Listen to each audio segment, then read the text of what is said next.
Let's ask Rick Devine of Devine Capital whether Mark Hurd would be the right guy. Rick, let's just reestablish for everybody your creds. Introducing Tim Cook, another operations genius to Steve Jobs. Tim, of course, now CEO of Apple. Mark Hurd is credited with being an operations genius. Would he be the right guy to revive Dell Computer? Well, I think that's an interesting question. If the investors see this as an operational problem, and when you take the company private, they'll have complete control of making big changes, then, in fact, Mark Hurd would be a great choice.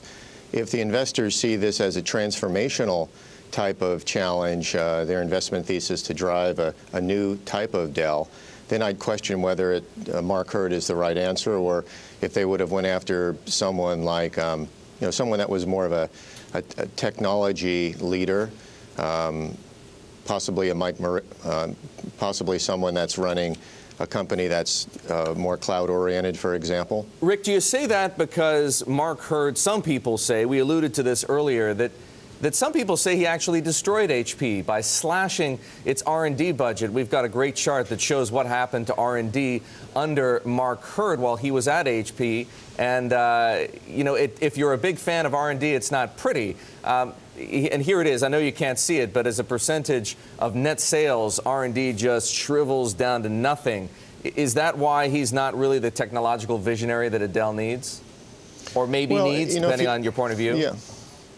Yeah, I mean, if the thesis at Dell is first order of business is to operationally right the company, then I think there's a phase one where Mark Hurd would be a great decision. If there's a second act, if you will, which is what HP is going through right now, which is post-operationalizing the business and making it perform better economically, then at some point you have to introduce innovation, and you have to introduce a way to make the company relevant in the changing landscape of technology. And I believe that's the Meg Whitman's challenge and agenda right now. If the shareholders will give her the time she deserves, she has to move the company now into the next phase of its evolution. And that was the perfect combination that we saw with Apple. Tim was the operational partner of Steve Jobs. Steve Jobs was the transformational technology visionary. And the combination of those two things was obviously a winning formula. What kind of dollars would Dell have to put up to bring in a guy like Mark Hurd? He makes an extraordinary amount of money. Well, it's an interesting point. I think any traditional public company would have a hard time beating the deal Larry Ellison put on the table for Mark Hurd when he recruited him as co-president. I think the public filings, his cash income alone is $60–70 million a year, plus he's got an equity component associated with that. So, it's going to be in the hundreds of millions of dollars, I think, to pry him away from Oracle. Then again, you have the allure of him being CEO, and Mark Hurd is a big personality in the industry. He's been a CEO 2 times in the past. I'm sure that's attractive to him. I just doubt he would discount his current opportunity economically that much. So they'd have to step up to a pretty big number. They would have to write an awfully big... I mean, that's not pretty big. It's extraordinary. That's a big over check. $100 million for somebody who's not an innovator, who has operational excellence. And private equity is not going to pay that kind of money for a CEO. They'll give him a lot of equity in the business so they can align interests, but they're not going to pay him up. $100 million bucks for leadership? So, Rick, that said, Christina makes an excellent point. If private equity isn't going to cut a check that large, who, in your mind, are some of the other potential candidates to run a Dell if it's not Michael Dell, whether it's operational expertise or whether it's technological vision? Well, it's an interesting, it's a very interesting thesis, and I think it really comes down to how these investors see the vision of the future of the company and what their investment thesis is.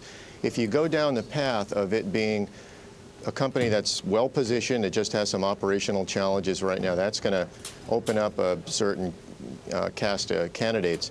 If you're talking about changing Dell to make it more relevant in the new world of consumer computing and cloud computing, then I think it's going to bring you down a completely different path. If you look at the decision that the board at Yahoo made in bringing in Marissa Mayer, obviously the thesis there is the company needs a vision type of leader that can transform what Yahoo is to what Yahoo can be in the future, which was a different decision than was made when Carol Bartz was brought into the company, who's got a reputation of being a tough manager and more of an operationally oriented executive. Rick, before we go, you talked about the extraordinary combination of Tim Cook and Steve Jobs. Since the loss of Steve Jobs, since Tim Cook has taken the reins, Apple has obviously had a rough ride. Without Steve there, is Apple missing that innovator, that leader, that vision, and what can they do to save that off? You know, I think he's done a great job. Very few companies have founder visionaries, and they're very hard to recruit. They're typically born within their own company and then not brought in externally. So you end up with a CEO as the ability to enable a vision within the company. And I think Tim is doing that quite well.